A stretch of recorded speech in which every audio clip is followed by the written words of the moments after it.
C'est l'invité d'Europe Nuit et vous recevez Pierre de Villeneuve, le candidat à l'élection présidentielle, candidat du mouvement Résistons, Jean Lassalle. Bonsoir Jean Lassalle. Bonsoir. Merci d'être avec nous en direct sur Europe 1. Est-ce que vous avez changé d'avis sur Bachar al-Assad ? Écoutez, je n'ai pas tellement changé d'avis dans la mesure où je me suis rendu là-bas à 2 reprises, mais la première fois je ne l'avais pas vu, pour voir ce qu'il en était. Est-ce que vous avez changé d'avis après cette attaque au gaz toxique qui a fait au moins 72 morts, dont une vingtaine d'enfants ? Mais encore une fois, je l'ai dit et redit, je ne suis pas juge à La Haye, je suis député. J'ai voulu aller me rendre compte, comme m'y autorise mon statut de député, et essayer de comprendre. Et j'ai dit que j'avais ensuite, la deuxième fois, j'ai des doutes sur le récit qu'on m'a fait. Et aujourd'hui, bon, je n'ai pas tous les éléments, mais vous savez, là-bas, il n'y a plus que les Russes. Comme nous sommes très courageusement échappés en fermant l'ambassade, le consulat et tout. Bon, les Américains ne sont pas là non plus. Il n'y a que les très sympathiques Turcs de M. Erdogan qui sont un petit peu dans les environs. Donc tout dépend maintenant du choix qu'a fait monsieur le président russe. Parce que vous savez, il y a une histoire de gaz quand même. Et en attendant, tous les témoignages démontrent que c'est l'armée régulière, l'armée de Bachar al-Assad qui a mené cette attaque au gaz toxique. Ni les Russes, ni les Turcs de M. Erdogan, mais bien l'armée syrienne. Mais certainement, vous avez certainement raison. Donc je vous pose la question, est-ce que vous avez changé d'avis sur Bachar al-Assad ? Car même, je comprends bien votre point de vue, mais vous avez présenté Bachar al-Assad comme quelqu'un de lucide, comme quelqu'un de serein. Vous aviez déjà dit à l'époque que vous n'avez pas tous les éléments, mais Donald Trump ce soir change d'avis, il le dit publiquement, sur Bachar al-Assad. Est-ce que vous avez changé d'avis sur Bachar al-Assad ? Écoutez, moi j'ai vu tellement de choses dans ma vie. J'ai vu à un moment donné une atrocité absolument insoupçonnée en Roumanie. Ça s'appelait Timisoara. C'était tragique. J'avais envie de dégueuler. Et puis après, j'ai appris que c'était une sombre mise en scène du KGB. Bon, donc pour vous, cette attaque au gaz toxique, c'est une mise en scène ? Je ne peux pas dire, mais encore une fois, je ne sais pas. Je ne peux pas affirmer non plus. Mais donc vous n'êtes pas sûr de la véracité de cette attaque au gaz toxique ? Mais c'est pas à moi de dire. Quand même, vous êtes candidat à l'élection présidentielle, on a envie d'avoir votre avis. Oui, mais j'essaye de vous le donner, mais je vous le donne tel que je le ressens. Mettons les choses à leur place. J'ai dit qu'il y avait des tribunaux à La Haye pour juger. Et s'il est jugé, il sera jugé.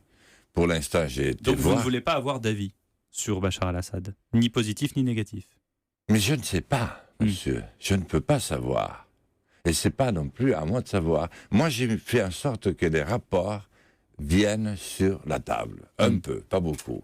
Et j'aurais beaucoup aimé que, justement, ces problèmes soient mis en tête de gondole de cette campagne électorale qui ne dit rien sur rien. Et c'est une honte absolue. D'ailleurs, c'est une farce absolue, cette élection. Cette campagne ? Ah oui, cette campagne et cette élection. Pourquoi ? Parce que j'ai assisté hier soir, par exemple, au débat. Justement. Et ce que je lis aujourd'hui sur la presse, je me demande si j'ai participé au même événement. Je me demande vraiment, quand je lis... Quelles sont vos impressions après ce débat ? Quand je lis Le Figaro, quand je lis je ne sais qui, je me demande, mais est-ce que tu as vu la même chose ? Moi, j'ai vu des candidats dont on me dit aujourd'hui qu'ils ont gagné haut la main l'épreuve, à part Mélenchon, qui était quand même... au-dessus du lot, je le reconnais. Mais enfin, j'ai vu un Macron totalement ratatiné, qui avait peur d'être attaqué de tout, Fillon qui était attaqué, lui, de partout, et Le Pen qui était attaqué de partout, mais j'ai vu nulle part le président. Est-ce que ce débat a servi à quelque chose, selon vous ? Mais écoutez, laissez-moi encore l'illusion de croire que quelque chose sert à quelque chose. À vrai dire, je ne pense pas. Oui, bon, il a eu le mérite d'exister et de montrer qu'il y avait encore un semblant de démocratie à partir du moment où vous qualifiez pour une épreuve malgré tout difficile. Il faut obtenir 500 signatures, j'en ai obtenu 702. Il est quand même normal qu'on ne laisse pas penser aux Français qu'il y a des candidats et des sous-candidats, des maires et des sous-maires. J'ai entendu un de vos collègues ce matin, cette nuit, avant de m'endormir à 3h, puis après j'ai été à la télé, qui disait on peut quand même se poser des questions sur l'état de santé morale des maires qui parrainent de tels candidats. Voilà. Donc, et ensuite des électeurs et des sous-électeurs. Alors moi, fort heureusement, je n'en mobilise que 1%. Donc je ne mets pas la France en péril. Le débat de France 2 le 20 avril est annulé. Est-ce que c'est grave ? Écoutez, c'est pas non plus la faute de France 2, c'est les candidats, si j'ai bien compris, qui ne veulent pas y aller. Les immenses favoris devant lesquels je me prosterne tous les matins en les remerciant d'avoir existé, eux et leur parti. On aime bien votre ironie, Jean Lassalle. Non, c'est pas de l'ironie, c'est... Vous vous prosternez devant les candidats, bien sûr. Je vais vous croire, voilà, Jean Lassalle. Vous avez compris. Bien sûr. Oui, voilà. Votre programme, Résistons. Résistons à qui ? À quoi ?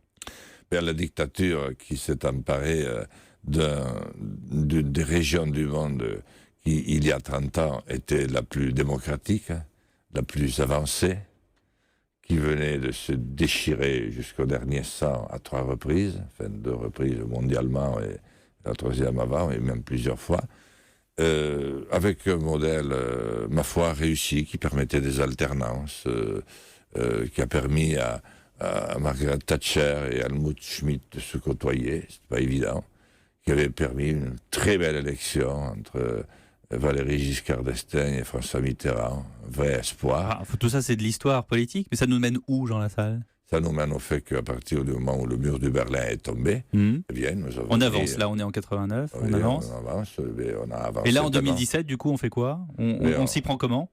On s'y prend comment ? Non, mais vous avez compris qu'il s'agissait d'une dictature spéculative, uniquement mécanique, qui nous expose à une vie, je ne sais pas, d'angoisse, de stress, une vie effrayante quelque part, puisqu'il n'y a plus de relations humaines quasiment. Tout le monde a peur de tout le monde. J'ai dit que c'était un régime vichiste, et ça l'est complètement. Mais vous avez peur de personne ? Oh, écoutez, peur de personne. Vous avez trouvé quelqu'un, vous, qui avez peur de personne ? Non, je n'ai pas peur, mais enfin, si on a peur quand on va à une élection présidentielle, il vaut mieux rester chez soi. Donc, où on va ? Moi, ce que je veux, c'est proposer un projet à la France qui ait le plus de chances de marcher, parce que tous les autres n'ont aucune chance de marcher. Et si Pourquoi vous m'écoutez, mais parce que on entreprend, on propose des mesures et on n'a pas un sou. Expliquez-moi comment vous faites dans votre famille si vous montez un projet pour aller en vacances avec votre femme et vos enfants, et si vous n'avez pas un sou pour le réaliser, et qu'au dernier moment, vous seriez obligé de dire à madame, nous ne partons plus parce qu'il n'y a pas un sou. Vous allez me dire si elle va être contente. Eh bien, nous faisons la même chose.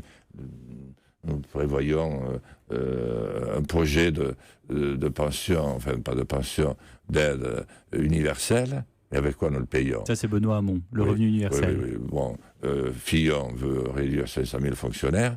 Je décide de démontrer. Pour vous, c'est irréalisable. Ces 2 projets-là sont irréalisables. Mais complètement. Vous imaginez comment ça va se passer pour l'un comme pour l'autre. Donc, moi, je dis, le mieux dans ces cas-là, de toute façon, ils vont tous vous baiser. Votez pour moi.